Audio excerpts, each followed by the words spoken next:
Great, thank you. First, my thanks to the donors and organizers for the invitation. It's a real pleasure to be here. Okay, this works great. So let's begin. Okay, as reported in chapters 12 through 18 of the book of Exodus, the Israelites depart Egypt, then go to, or even through a sea, popularly the Red Sea, and then to a mountain, popularly Sinai.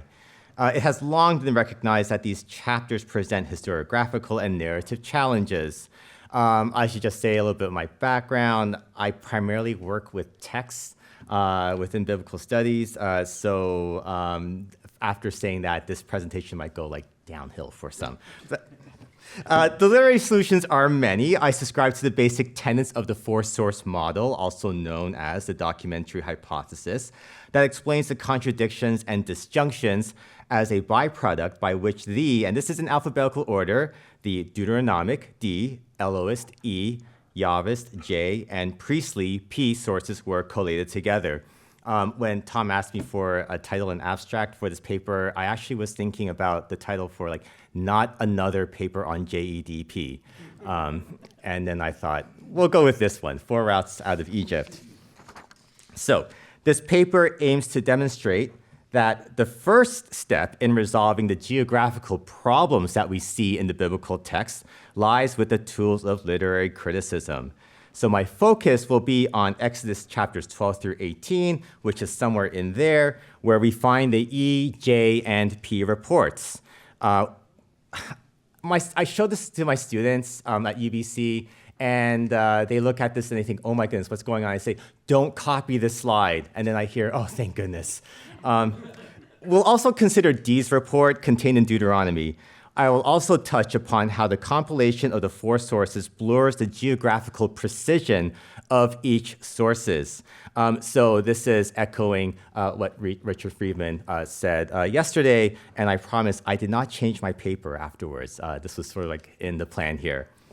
So from a documentarian perspective, Menahem Haran argued that underneath the Pentateuch lies 3 distinct routes, J, P, and following his view that D is dependent on only E, an identical route in E and D. So 3 routes, you see this here on the slides.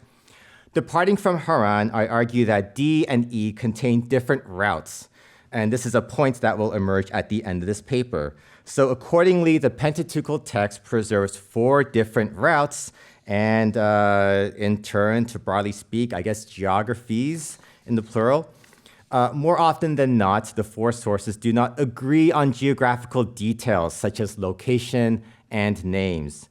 I should state that the delineation of the 4 sources does not necessarily allow for an accurate superimposition of the Israelite wilderness period or route upon a topographical map.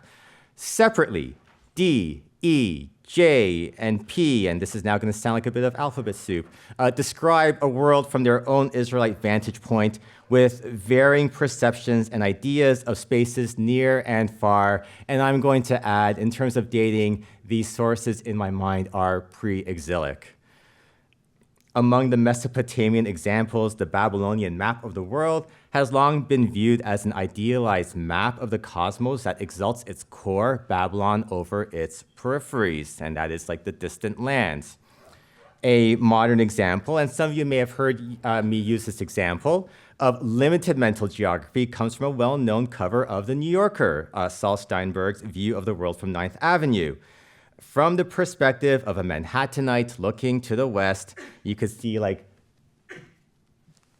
Jersey lies across the Hudson River, and flanking a very rectangular United States is Mexico to the south and Canada to the north, and note the very, very straight borders right there. The effectiveness of Steinberg's illustration in representing a self-absorbed Manhattanite is evident in the many parodies, and thanks to the magic and the power of the internet, here is a view of the world from San Diego, like right here, where I'm from, at least gets a shout out, where I grew up, Toronto. I don't think it's really that north of Las Vegas, but you get the idea here of what is going on in this map. So returning to the four sources, each story is informed by a mental map that stretches from its immediate center to liminal space, while shaped by limited knowledge and perspectives. So to add on to the parodies, we have this. Like I said, I primarily work in texts, not maps. This is the best that you're going to get from me. What we will next see are quite rudimentary views of what lies beyond to the south from the perspective of an Israelite. So P's departure report appears in Exodus chapter 12, 430 years after the priestly Jacob's, where are we? It is somewhere here. After the priestly Jacob's arrival in the land of Ramses, the Israelites depart. In P, the Israelites executed Yahweh's command to pick up and leave Pharaoh and the Egyptians behind. P's exodus consists of 600,000 Israelite footmen and an unspecified large multitude. And this detail lends much to P's depiction of the Israelite exodus as one that Haran describes as a war camp.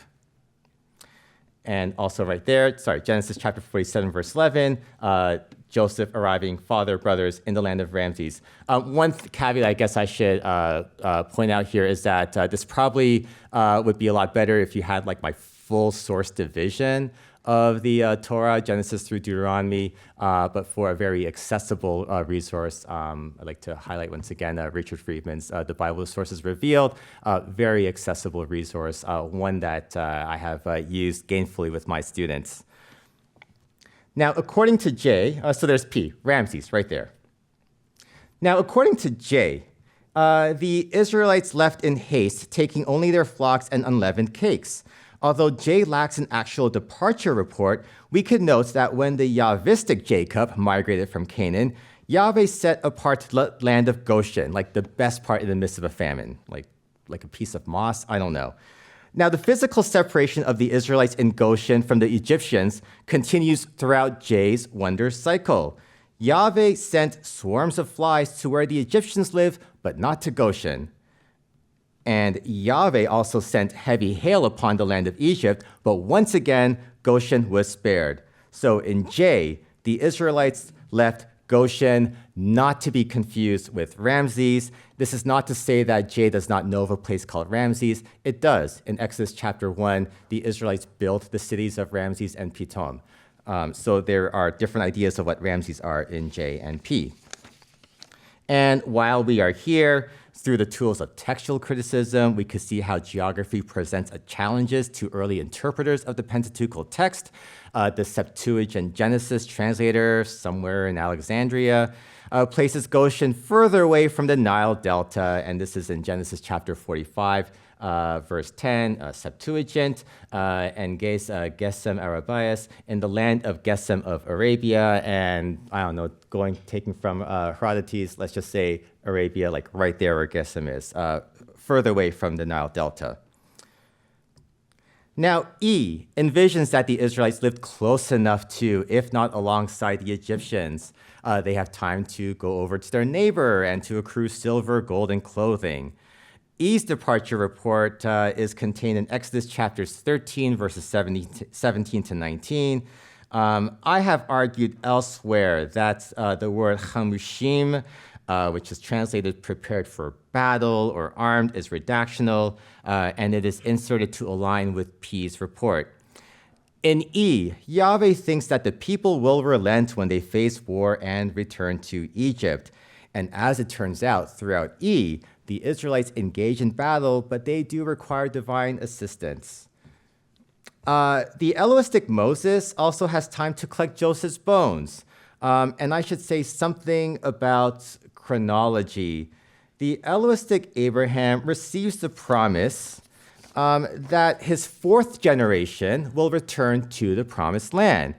When we get to this fourth generation, the Elohistic Joseph tells his brothers that Yahweh will, quote, bring you up from this land, and that is Egypt, and makes the Israelites swear that his bones will be carried out of Egypt.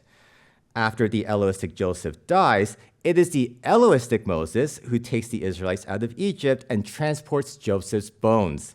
The Elohistic Moses' activity happens during Abraham's fourth generation. Now, in P, the Israelites stayed in Egypt for 430 years. Moses and Aaron are the great-grandsons of Levi, who is the half-brother of Joseph. And so the Israelites who left Egypt in P's story are Abraham's 7th generation, 4th generation, 5th, 6th, and 7th. Perhaps a coincidence, but also a symbolic number to mark the completion of the Israelites' time in Egypt. 7 is a very good number for that. Now, the precision of E's chronology is lost and we're going to talk a little about redactors, as a redactor weaves the sources into each other, and some of Yahweh's promise to the Elohistic Abraham reflects R's attempt to harmonize E with P. So this is Genesis chapter 15, verses 13 down to 16, which mostly E, except for this little part, for 400 years, it's redactional, somewhere the middle ground between the 4th generation in E and the 430 years in P. Some of what I'm about to say now moving on to the C, or the Yam Suf, has been published in a 2018 JBL article. I'll admit, this is like the laziest slide I have in this slide deck. Just scan, paste. And I'll provide the highlights of that article in like a few minutes here, or like within a few minutes now. So staying with E, we can see that the Israelites leave Egypt but not take the direct seashore route, maybe something akin to the Via Maris, over to Canaan. And noteworthy are these words here, Der Hamidbar Yam Suf, in verse 18. Some critics have argued that Yam Suf is a secondary addition, while other critics propose that these words should be understood as a double genitive, so way of the wilderness of the Yam Suf. I have argued in this article that Yam Suf could be read as an adverbial accusative, so way of the wilderness at the Yam Suf. In E, when the Israelites reach the Yam Suf, they are actually close to Canaan before Yahweh takes them along an inland detour. Elsewhere in E, and this is the boundary list in Exodus chapter 23, the Yam Suf and the Sea of the Philistines form the southwestern border of its envisioned promised land. So, in E, shortly after the Israelites leave Egypt, they arrive at the Yam Suf, and from there, Yahweh takes them into the wilderness. And here I know that there are some discussion as to whether or not Yam Suf should be read Yam Suf, like end sea, and I could see the case in E, as in this is a body of water that forms the endpoint for not only Egypt, but also Canaan and also the wilderness. So this could perhaps work in E. I'm not wedded to the idea, but I could be convinced. In P, so now going back to P, the Israelites leave Ramses and camp at Sukkot, and then at Etham on the edge of the wilderness. But Yahweh orders them to turn around and camp in front of Pi Hahirot, between Migdal and the sea, in front of Baal Zephon. Opposite it, you shall camp by the sea. Now, while the exact location of Pi Hahirot is unknown, P places the Israelites somewhere along Egypt's eastern frontier. Now, so then why, in P, did the Israelites move away from the wilderness and closer to Egypt? Well, in short, it's a trap. When Pharaoh thinks that the Israelites are wandering aimlessly in the wilderness, he pursues them and catches them up at a sea. And so now in J, after being informed that the Israelites have fled for good, Pharaoh realizes the ruse. The Israelites never intended to return to Egypt, and he takes his army to pursue the Israelites and quickly tracks them down at a sea. Yahweh changes the coastline and tosses the Egyptian cavalry into the sea. According to J, there is not much that Moses and the Israelites have to do. They stand still, unlike in P, where they cross through a sea, and they are spectators from afar, and this is consistent with where the Israelites were. They were in Goshen, far away from where all the action is happening in Egypt with the marbles. And here, maybe they're a little closer to the action, maybe like back row seats, like in the 30,000 seat arena. But they get to see this from afar. Now, nowhere in Exodus 14, the prose section, is the sea named the Yam Suf. Now, in the next chapter, Exodus 15, the Song of the Sea, the Yam Suf appears in verse 4. Now, the Song of the Sea, which, yes, I'll subscribe, among the oldest parts of the Hebrew Bible, contains details that resonate with the J portions to Exodus 14. Yahweh throws horse and rider into the sea. Yahweh is a warrior who works without a human proxy. And the waters are driven back, piled up. The Song of the Sea is a composition that J incorporated into its storyline. And if J's sea has a name, it is Yam Suf. But where in J is the Yam Suf? In J, the Yam Suf must be seen as a body of water close to Egypt, a detail that matches J's wonder cycle in which Yahweh caused a west wind to carry locusts into Egypt from the Yam Suf. J's Yam Suf, then, is somewhere in between Egypt and the wilderness. At this point in J's mental geography, the Israelites are nowhere near Canaan, and this aligns with J's promised land. The Yam Suf is not among the borders when the Yahvistic Abraham receives the promise of land. This is almost kind of like Godfather Part 2, where we're cutting like scene to scene to scene. So now we're looking at P right now. In the P portions to Exodus 14, the Israelites encamp by a sea and then cross through it. So, the splitting of the sea, the parting of the sea, the Israelites walking through it. This is in P and only in P. J does not have this, nor does E, nor does D. Now, P does not know of a body of water called Yam Suf. As I mentioned in chapter 14, Yam Suf, the name does not appear. It seems like P's sea episode takes place at an unnamed sea, so simply called Yam. So any discussion of P's Exodus route should include the travelogue in Numbers chapter 33. It has long been recognized that this travelogue, which lists stops from Egypt to the Transjordan, does not match the wilderness route of the compiled text, the canonical text. While most of the travelogue aligns with P, it has been revised by R, I redactor, with the goal to synchronize the different wilderness routes among the four sources. So for instance, and I have discussed this in this mentioned article, the travelogue contains two crossings. First, an unnamed Yam in verse 8, followed by the Yam Suf in verses 10 to 11. As I've mentioned before, P does not call any body of water Yam Suf. And so verses 10b to 11a captures a redactor's attempt to weave in the Yam Suf from D, E, and J. So what we see in Numbers 33 captures R's preservation of his source materials. So to summarize about the sea, or the Yam Suf, in E, J, and P, shortly after their departure, the Israelites arrived at a sea where Yahweh rescued them from the Egyptian cavalry. The similarities end there. E and J call this body of water the Yam Suf, while in P, this is an unnamed sea. P's Yam and E's Yam Suf lie at a point where Egypt, the wilderness, and Canaan nearly intersect, if not actually intersect, or come close to each other. In contrast, J's Yam Suf is nowhere near Canaan. So then what happens after the events at a named sea or an unnamed sea? Well, in P, the Israelites cross through this unnamed sea, and again, this is the parting of the sea, walk right through, only in P. They arrived at Elim, and then the wilderness of Sin on the 15th day of the second month, so 1 month after the Israelites departed Ramses. I follow the argument that the priestly manna episode preserved in Exodus 16 was moved from its original place after the Israelites were at Sinai. So with that in mind, we go from the wilderness of Sin, and the Israelites march on to Rephidim, and then 3 months after they departed Ramses, Sinai.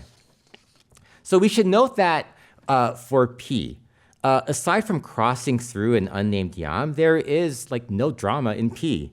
The Israelites marched like a disciplined war camp from Egypt to Sinai in 3 months. In P, the Exodus is all about the destination, and that is Sinai.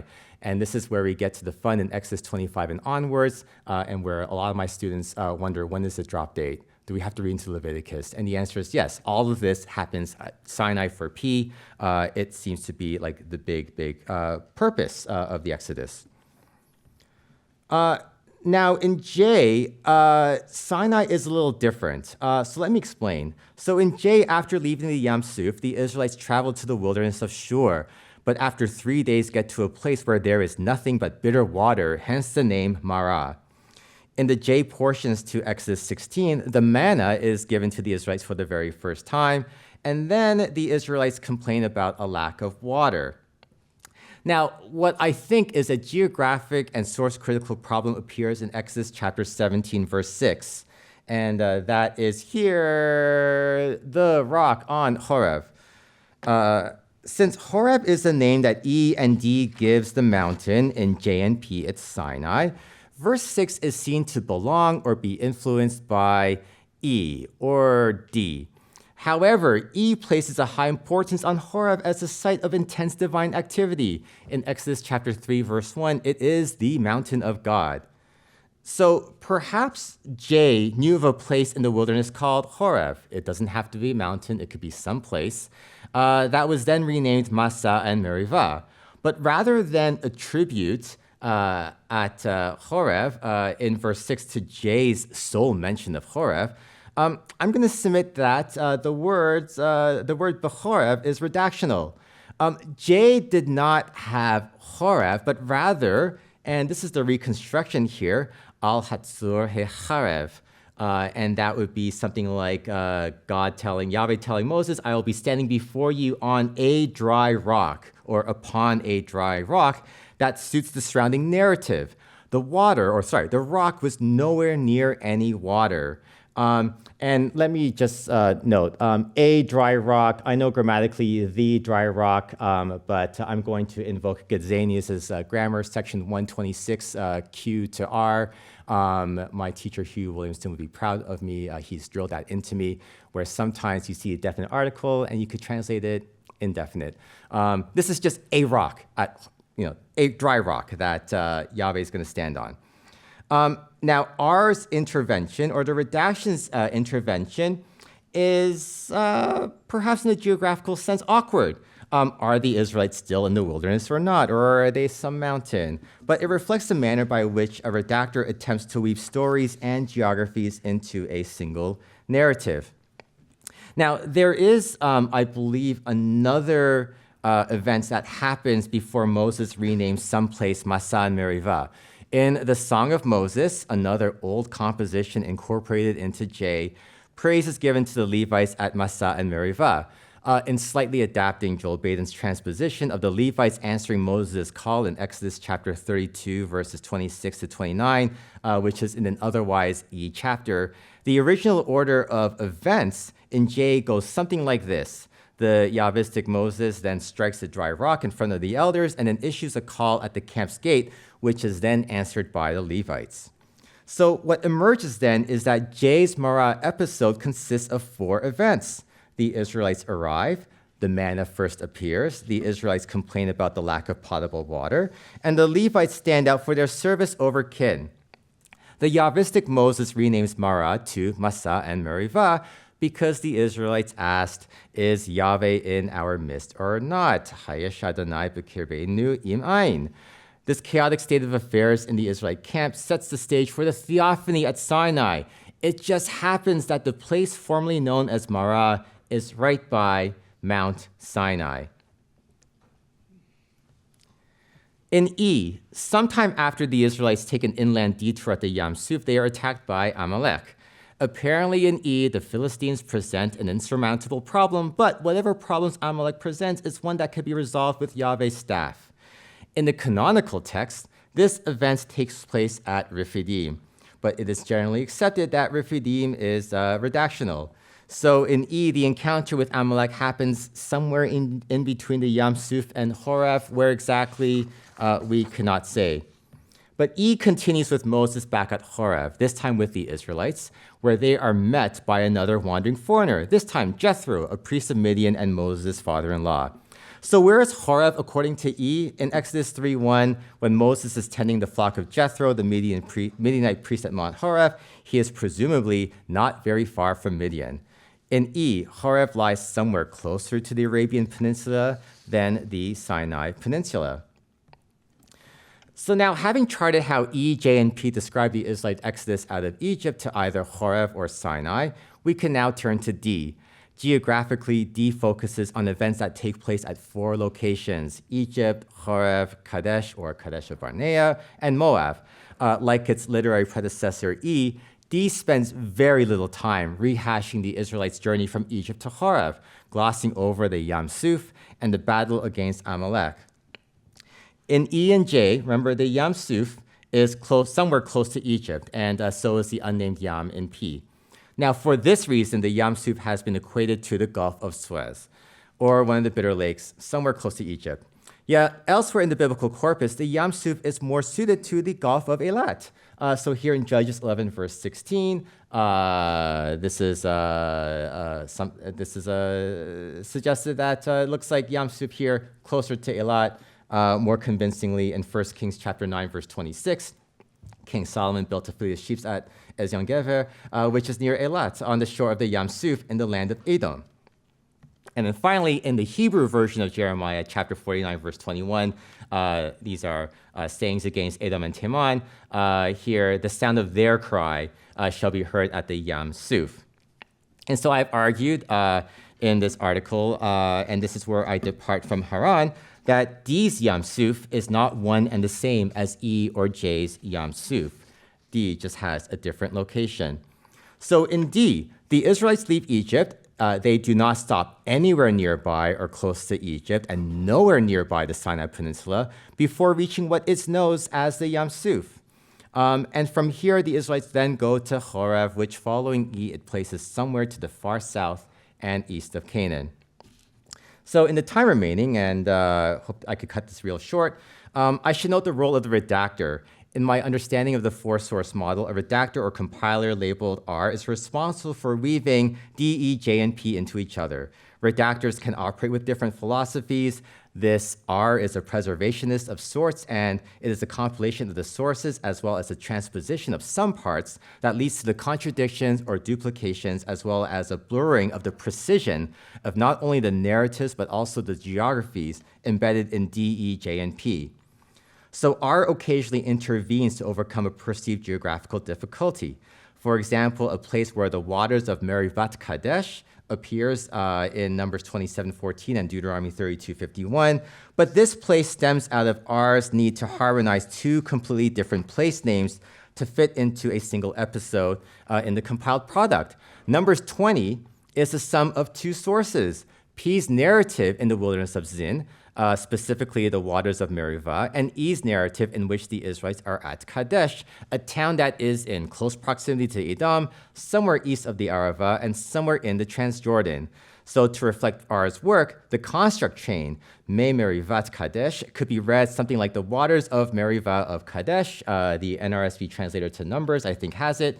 And such a place among the many Kadeshes in the biblical text could be seen as a literary creation.